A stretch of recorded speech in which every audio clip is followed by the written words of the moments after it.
All right, so here we've got the suitcase squat and carry. It's a pretty simple drill. How you can challenge yourself is the weight that you're carrying.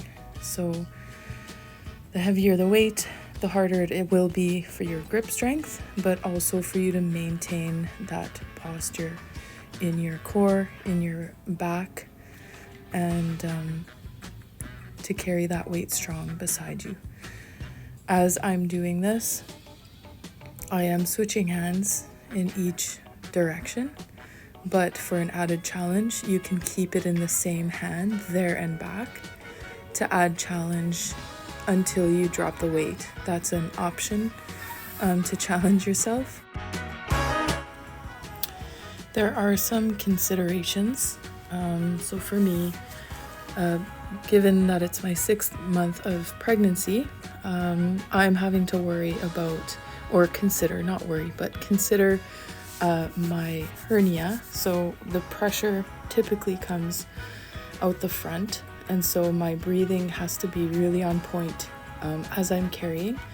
So when I go to lift up the kettlebell, I'm taking in a deep breath, and as I rise with the weight coming up in my hand, then I'm exhaling and tightening my core.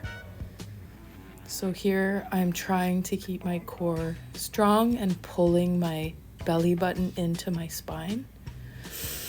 Then I'm resetting here, switching hands, and exhale to set. Keep those little breaths and make sure that the pressure is not too much for my abdomen to handle.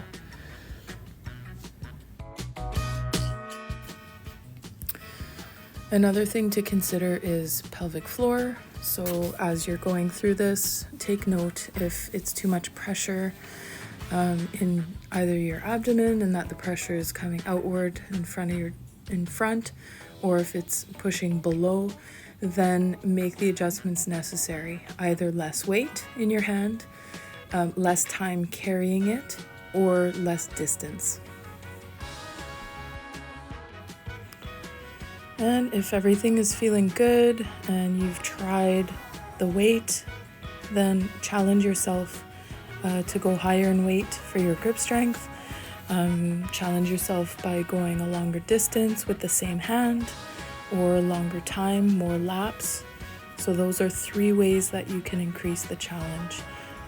Just make sure that your posture is strong. So your chest is up, your upper back is engaged, your abdominals are holding your belly in, your pelvic floor is engaged and lifting upwards as you're walking.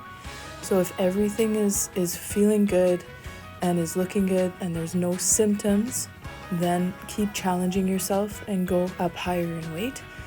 But that being said, if you are finding that it's symptomatic, like for me, I felt like my hernia was coming out at that last set, then it would have been wise for me to stop. But athlete brain, I did not. So anyway, but that's for you to consider. All those things are needed to